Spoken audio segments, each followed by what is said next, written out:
നമസ്കാരം. മലയാളി വാർത്തയിലേക്ക് സ്വാഗതം. അങ്ങനെ കയ്യാലപ്പുറത്തുള്ളത് കിട്ടിയുമില്ല, കക്ഷത്തുള്ളത് പോകുകയും ചെയ്തു എന്നുള്ള അവസ്ഥയിലാണ് CPM. തദ്ദേശ തിരഞ്ഞെടുപ്പിൽ വോട്ട് പിടിക്കാൻ ലക്ഷ്യമിട്ടുകൊണ്ടാണ് ആഗോള അയ്യപ്പ സംഗമം CPM നടത്തിയത് എന്നുള്ളൊരു ആക്ഷേപം നിലനിന്നിരുന്നു. പക്ഷേ തദ്ദേശ തിരഞ്ഞെടുപ്പ് ഫലപ്രഖ്യാപനം വന്നപ്പോൾ ഉള്ള സീറ്റ് കൂടെ നഷ്ടപ്പെട്ടു എന്നുള്ള അവസ്ഥയിലായി പാർട്ടി. ഇപ്പോഴിതാ ഈ പരിപാടി നടത്തിയതിന്റെ കണക്ക് വിവരങ്ങൾ പുറത്തു വരുമ്പോൾ അവിടെ നഷ്ടങ്ങൾ മാത്രമാണ് എന്നുള്ള വിവരങ്ങളാണ് പുറത്തു വരുന്നത്. അതായത് ഇതുവരെ ഉണ്ടായിരുന്ന കാര്യങ്ങളെല്ലാം നഷ്ടപ്പെടുകയും ചെയ്തു. ഇനി അങ്ങോട്ടുള്ള തിരഞ്ഞെടുപ്പുമായി ബന്ധപ്പെട്ട് വലിയ തിരിച്ചടികൾ വരാൻ പോകുന്നുണ്ട് എന്നുള്ള സൂചനയും ഒരൊറ്റ പരിപാടി മുഖാന്തരം CPMന് വന്നിരിക്കുകയാണ്. വിശ്വാസി സമൂഹമല്ല എങ്കിൽ പോലും വിശ്വാസികളെ കയ്യിലെടുത്തില്ല എങ്കിൽ ഇനി ഇവിടെ നിലനിൽപ്പില്ല എന്ന് മനസ്സിലാക്കിയത് കൊണ്ടാകണം CPM ഇപ്പോൾ ക്ഷേത്രങ്ങളുമായി ബന്ധപ്പെട്ടുള്ള ഓരോ പരിപാടികളാണ് നടത്തിക്കൊണ്ടിരിക്കുന്നത്. ആഗോള അയ്യപ്പ സംഗമം അതിന്റെ ഒരു ഉദാഹരണം മാത്രമാണ് എന്ന് പല വിമർശനങ്ങളും വന്നിരുന്നു. എന്തായാലും ഇപ്പോഴിതാ ഇത്തരത്തിൽ ഓരോ റിപ്പോർട്ടുകൾ പുറത്തു വരുമ്പോൾ കഴിഞ്ഞ ദിവസം കോടതി അടക്കം അതിരൂക്ഷമായിട്ട് പാർട്ടിയെ വിമർശിച്ച് രംഗത്തെത്തിയപ്പോൾ അതിന്റെ കണക്ക് വിവരങ്ങൾ പുറത്തു വരികയാണ്. കൂടുതൽ വിവരങ്ങൾ പുറത്തു വരുമ്പോൾ ഏകദേശം 11 കോടി രൂപയാണ് സർക്കാർ ഒരു കാര്യവുമില്ലാതെ ചെലവാക്കിയിരിക്കുന്നത് എന്നുള്ള വിവരങ്ങളാണ് പുറത്തു വരുന്നത്. 2 തവണ കേരളം ഭരിച്ച സർക്കാരിന് എങ്ങനെ പണം നിയന്ത്രിക്കണം, അല്ലെങ്കിൽ സാമ്പത്തിക പ്രതിസന്ധി ഇല്ലാതാക്കണം, സാമ്പത്തിക ബുദ്ധിമുട്ടുള്ള സമയത്ത് എങ്ങനെ പണം ചിലവഴിക്കണം എന്നുള്ള ധാരണ പോലുമില്ല എന്ന് വ്യക്തമാക്കുന്ന കണക്കുകളാണ് പുറത്തു വന്നിരിക്കുന്നത്. ഒരു ദിവസത്തെ പരിപാടിയാണ് സംഘടിപ്പിച്ചത്. അന്ന് മുഖ്യമന്ത്രിക്ക് വിശ്രമിക്കാൻ വേണ്ടി ഒരു റൂം, ആ റൂമിൽ ഒരു കട്ടിലിന് വേണ്ടി മാത്രം 1 ലക്ഷം രൂപ ചിലവായി എന്ന കണക്കുകൾ പുറത്തു വരുന്നു. മുഖ്യമന്ത്രിക്കുള്ള ടാക്സിക്ക് 10.57 ലക്ഷം രൂപയാണ് ആഗോള അയ്യപ്പ സംഗമവുമായി ബന്ധപ്പെട്ട് ചിലവായിരിക്കുന്നത്. ആകെ മൊത്തത്തിൽ 11 കോടി രൂപ പൊടിച്ചുകൊണ്ട് ഒരു ദിവസത്തെ പാർട്ടി പരിപാടി പോലെ സംഘടിപ്പിച്ചു എന്നുള്ളത് ചുരുക്കം. എന്തായാലും അടിമുടി ദൂർത്തിന്റെ ഒരു നേർചിത്രം കൂടെയായി മാറുകയാണ് ആഗോള അയ്യപ്പ സംഗമം എന്നുള്ള റിപ്പോർട്ടാണ് ഇപ്പോൾ ഓഡിറ്റ് റിപ്പോർട്ടിന്റെ പൂർണ്ണ രൂപങ്ങൾ പുറത്തേക്ക് വരുമ്പോൾ വ്യക്തമാകുന്നത്. മൊത്തം 10.99 കോടി രൂപ സംഗമത്തിന് ചെലവായി എന്നാണ് ഈ റിപ്പോർട്ടുകൾ സൂചിപ്പിക്കുന്നത്. ദേവസ്വം ബോർഡിന്റെ ജനറൽ ഫണ്ടിൽ നിന്ന് 5 കോടി രൂപ എടുക്കുകയും അതിൽ 3 കോടി രൂപ തിരിച്ചടയ്ക്കുകയും ചെയ്തതായാണ് കാണിച്ചിരിക്കുന്നത്. സ്പോൺസർഷിപ്പിലൂടെ കിട്ടിയിട്ടുള്ള 2.64 കോടിയും ദേവസ്വം ഫണ്ടിൽ നിന്നുള്ള 2 കോടിയും ബാങ്ക് പലിശയും ചേർത്ത് 6.64 കോടി രൂപയാണ് ഇതുവരെ കൊടുത്തു തീർക്കാനുള്ളത്. 4.35 കോടി രൂപ ഇനിയും കൊടുക്കാനുമുണ്ടെന്നാണ് കണക്കുകൾ. ബജറ്റിൽ നിശ്ചയിച്ചതിലും ഉയർന്ന നിരക്കിലാണ് മിക്ക പരിപാടികളും മിക്ക കാര്യങ്ങൾക്കും പണം ചെലവിട്ടിരിക്കുന്നത് എന്ന് ഈ റിപ്പോർട്ടിലൂടെ വ്യക്തമായിരിക്കുകയാണ്. ഉപഹാരമായി നൽകിയ അയ്യപ്പ വിഗ്രഹങ്ങൾ വാങ്ങിയതിന്റെ ബില്ലുകൾ കൃത്യമല്ല എന്നുള്ള ആക്ഷേപവും നിലവിലുണ്ട്. പല സാധനങ്ങളും വാങ്ങിയതിന്റെ ബില്ലുകൾ അതിൽ തിരിമറികൾ നടത്തിയിട്ടുണ്ട് എന്നുള്ളതാണ് സൂചന.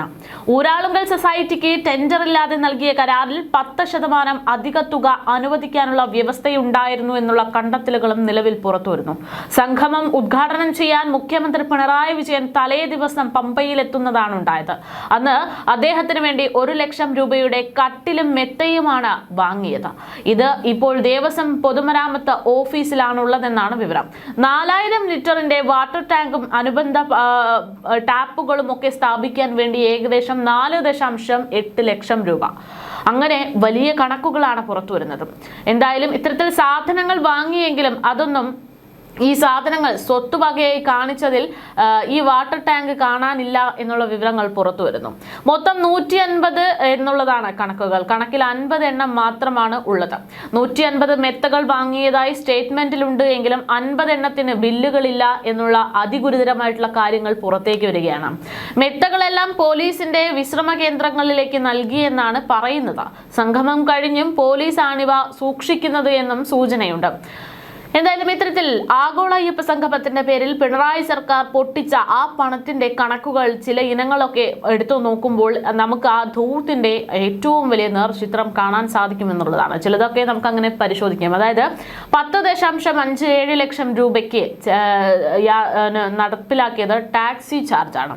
8 അടി ഉയരമുള്ള സുരക്ഷാ വേലി കെട്ടാൻ വേണ്ടി 3.24 ലക്ഷം രൂപ ചിലവിട്ടു. VIP-കൾക്ക് ഭക്ഷണ വിതരണത്തിന് വേണ്ടി 30,000 രൂപ. പ്രഭാത ഭക്ഷണവും ഏകദേശം 4,000 പേർക്ക് എന്ന് പറഞ്ഞുകൊണ്ട് 4.2 ലക്ഷം രൂപ. 4,000 പേർക്ക് 4.2 ലക്ഷം രൂപ ചിലവിട്ടുകൊണ്ട് ഭക്ഷണമൊക്കെ ഒരുക്കിയെങ്കിലും ആ പരിപാടിയിൽ അവിടെ ആകെ മൊത്തം എത്തിയത് ഏകദേശം 1000-ൽ കുറഞ്ഞിട്ടുള്ള വ്യക്തികളാണ് എന്നുള്ള വിവാദങ്ങളൊക്കെ നമ്മൾ കേട്ടതാണ്. അപ്പോൾ ഈ 4.2 ലക്ഷം രൂപയും 30,000 രൂപയും ഒക്കെ ഒരു കാര്യവുമില്ലാതെ വേസ്റ്റ് ചെയ്തു എന്നും പറയേണ്ടി വരും. 11 മണിക്കുള്ള ചായക്ക് സ്നാക്സിന് വേണ്ടി മാത്രം 2 ലക്ഷത്തോളം രൂപയാണ് ചെലവിട്ടിരിക്കുന്നത്. 8.5 ലക്ഷം രൂപ ഉച്ചഭക്ഷണത്തിനും 2 ലക്ഷം രൂപ രാത്രി ഭക്ഷണത്തിനും ഒക്കെ ചെലവ് ഇരിക്കുകയാണ്. അതായത് ഏകദേശം 5000-ഓളം ആളുകൾക്ക് വേണ്ടി എന്ന് പറഞ്ഞുകൊണ്ടാണ് ഇത്തരത്തിൽ കണക്കുകൾ രേഖപ്പെടുത്തിയിരിക്കുന്നത്. അവിടെ ഇപ്പോൾ അവർ പ്രതീക്ഷിച്ചിരുന്നത് 4000-ഓളം ആളുകളെയാണ് എന്ന് ആദ്യം തന്നെ റിപ്പോർട്ടുകൾ പുറത്തു വന്നിരുന്നു. പക്ഷേ അവിടെ പങ്കെടുത്തത് വെറും 1000-ൽ ചുരുങ്ങിയ ആളുകൾ മാത്രമായിരുന്നു എന്നുള്ളതാണ്. അതുകൊണ്ട് തന്നെ അവിടെ ഇത്തരത്തിൽ ലക്ഷങ്ങൾ ചിലവിട്ട് കൊണ്ടുവന്ന സാധനങ്ങൾ വേസ്റ്റ്, അതോടൊപ്പം തന്നെ ആഗോള അയ്യപ്പ സംഗമത്തിൽ സ്പോൺസർഷിപ്പ് കിട്ടുമെന്ന് പറഞ്ഞിരുന്നെങ്കിൽ അതും നഷ്ടം. എല്ലാ വിധേനയും നോക്കുമ്പോൾ സാമ്പത്തിക പ്രതിസന്ധി കാലത്ത് ഇല്ലാത്ത പണമെടുത്തുകൊണ്ട് സർക്കാർ ധൂർത്തടിച്ചു എന്ന് പറയേണ്ടി വരും. അതേസമയം ഡീസലിന് വേണ്ടി ഏകദേശം 7.44 ലക്ഷം രൂപയാണ് ചെലവിട്ടിരിക്കുന്നതെന്നാണ് ഇപ്പോൾ പുറത്തു വന്നിരിക്കുന്ന റിപ്പോർട്ടിലൂടെ മനസ്സിലാകുന്നത്. എന്തായാലും സാമ്പത്തിക പ്രതിസന്ധി കാലഘട്ടത്തിലും സർക്കാർ ഒരു തരത്തിലും പഠിച്ചിട്ടില്ല എന്ന് വ്യക്തമാകുന്നത് തന്നെയാണ് ഈ കണക്കുകൾ.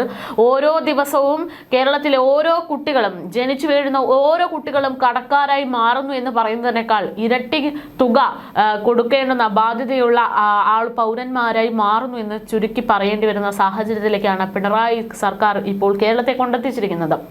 കഴിഞ്ഞ ദിവസം ഹൈക്കോടതി തന്നെ ഈ പൊരുത്തക്കേടുകൾ, ഈ സർക്കാരിന്റെ ഇത്തരത്തിൽ യാതൊരു പ്ലാനിങ്ങും ഇല്ലാതെ സംസ്ഥാനത്തെ നശിപ്പിക്കുന്ന തരത്തിലുള്ള രീതികൾ അതൊക്കെ ചൂണ്ടിക്കാണിച്ചുകൊണ്ട് വിമർശനങ്ങൾ ഉന്നയിച്ചിരുന്നു. ശബരിമല ആഗോള അയ്യപ്പ സംഗമത്തിന്റെ കണക്കുകളിൽ വലിയ പൊരുത്തക്കേടുകൾ ഉണ്ട് എന്ന് ഹൈക്കോടതി തന്നെ ചൂണ്ടിക്കാണിക്കുമ്പോൾ ഒന്ന് ആലോചിക്കുക ഇവിടുത്തെ സർക്കാരിന്റെ വീഴ്ചയെക്കുറിച്ച്. കരാറുകൾ നൽകിയത് ടെൻഡർ നടപടികൾ പാലിക്കാതെയാണ് എന്നുള്ള കൃത്യമായിട്ടുള്ള നിരീക്ഷണത്തിലൂടെയാണ് ഹൈക്കോടതി കഴിഞ്ഞ ദിവസം റിപ്പോർട്ടുകൾ പുറത്തുവിട്ടത്. ബില്ലും സാധനങ്ങളും തമ്മിൽ വലിയ പൊരുത്തക്കേടുകൾ ഉണ്ട് എന്ന് ഹൈക്കോടതി പറയുമ്പോൾ ഇന്ന് പുറത്തു വന്ന റിപ്പോർട്ട് പ്രകാരം ആ പൊരുത്തക്കേടുകൾ എന്താണ് എന്ന് വ്യക്തമാക്കുകയാണ്. അതായത് 150 കിടക്കകൾ വാങ്ങി എന്നാണ് പറയുന്നതെങ്കിൽ 50 എണ്ണം എവിടെ എന്നത് പോലും അറിയില്ല, അതിന്റെ അഡ്രസ്സ് പോലും ഇല്ല എന്നുള്ളത് ആ തിരിമറികൾക്ക് ഒരു ഉദാഹരണമായി മാറുന്നു എന്ന് ചുരുക്കം. ഗുരുതര സാമ്പത്തിക അച്ചടക്കം ഇല്ലായ്മയാണ് ഇത്തരത്തിൽ സർക്കാരിന്റെ ഭാഗത്തു നിന്നുണ്ടായത് എന്ന് കുറ്റപ്പെടുത്തിയാണ് ഹൈക്കോടതി കഴിഞ്ഞ ദിവസം ദേവസ്വം ബോർഡിനോട് വിശദീകരണം തേടിയത്. GST ഇനത്തിലും വലിയ പ്രശ്നങ്ങൾ ഉണ്ടാക്കിയിട്ടുണ്ട് എന്നും വിലയിരുത്തലുണ്ട്. ഇൻപുട്ട് ക്രെഡിറ്റായി ബോർഡിന് അർഹതയുള്ളത് ഏകദേശം 1.07 കോടിക്കാണ്. റിട്ടേണിൽ കാണിച്ചിരിക്കുന്നത് 45.76 ലക്ഷം രൂപ മാത്രവും. ബാക്കി 61 ലക്ഷത്തോളം രൂപ ബോർഡിന്റെ ഫണ്ടിലേക്ക് വകയിരുത്തിയിട്ടുണ്ടോ എന്നതിൽ പോലും ഒരു വ്യക്തത നൽകാതെയാണ് ഈ ഓഡിറ്റ് റിപ്പോർട്ട് പുറത്തുവിട്ടിരിക്കുന്നത്. 2.80 ലക്ഷം കേബിളിംഗ് വയറുകൾക്ക് ബില്ല് ഉണ്ട് എങ്കിലും അത് നടന്നതായിട്ട് സാക്ഷ്യപ്പെടുത്തുന്ന ഒരു രേഖകളില്ല എന്നും കൃത്യമായിട്ട് കോടതി നിരീക്ഷിച്ചിരിക്കുകയാണ്. ഇത്തരത്തിൽ കയ്യാലപ്പുറത്ത് ഉള്ളത് കിട്ടിയതുമില്ല, കക്ഷത്തിരിക്കുന്നത് നഷ്ടപ്പെടുകയും ചെയ്തു എന്നുള്ള അവസ്ഥയിലേക്ക് CPM എത്തിയിരിക്കുന്നു എന്ന് ചുരുക്കം. അതായത് എന്തിനാണോ ആഗോള അയ്യപ്പ സംഗമം നടത്താൻ സർക്കാർ ഉദ്ദേശിച്ചത് അത് നടന്നതുമില്ല. ഇപ്പോൾ മറ്റൊരു വിവാദത്തിലേക്ക് പാർട്ടിയെ കൊണ്ടെത്തിക്കാൻ ഈ ഒരു പരിപാടി മുഖാന്തരം സാധിക്കുകയും അല്ലെങ്കിൽ പരിപാടി മുഖാന്തരം സംഭവിക്കുകയും ചെയ്തിരിക്കുന്നു എന്ന് പറയുന്നതാണ്. എന്തായാലും CPM ഇതിൽ ആകെ വിയർത്തിരിക്കുകയാണ്. കൃത്യമായിട്ടുള്ള ജനങ്ങൾക്ക് വിശ്വാസയോഗ്യമാകുന്ന മറുപടികൾ, വിശദീകരണങ്ങൾ നൽകണം എന്നുള്ളത് വലിയ രീതിയിൽ CPM-നെ സംബന്ധിച്ച് പ്രതിസന്ധിയിലാക്കുന്നു എന്ന് പറയേണ്ടി വരും.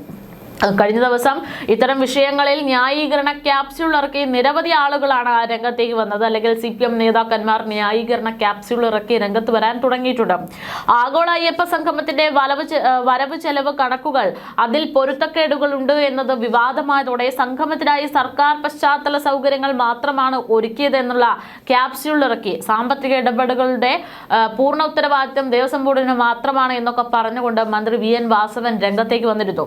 4 കോടി രൂപ സ്പോൺസർഷിപ്പായി ലഭിച്ചു എന്ന് അറിയാമെന്നും ബാക്കി കണക്കുകൾ ബോർഡാണ് വ്യക്തമാക്കേണ്ടത് എന്നും പറഞ്ഞ് കൈ കഴുകുകയാണ് മന്ത്രി വി.എൻ. വാസവൻ.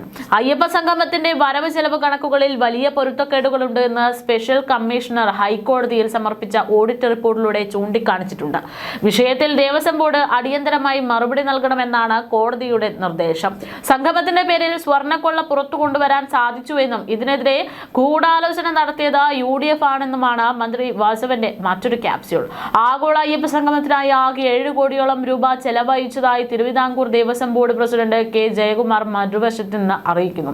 സ്പോൺസർഷിപ്പിലൂടെ ലഭിച്ച 4 കോടി രൂപ കഴിച്ചുള്ള ബാക്കി തുക എങ്ങനെ കണ്ടെത്തുമെന്ന് ബോർഡിന് മുന്നിൽ പ്രതിസന്ധിയായി തുടരുകയാണ്. കണക്കുകൾ സെറ്റിൽ ചെയ്യാനുണ്ട്. കൂടുതൽ സ്പോൺസർഷിപ്പ് കണ്ടെത്താൻ ശ്രമിക്കുന്നുണ്ട്.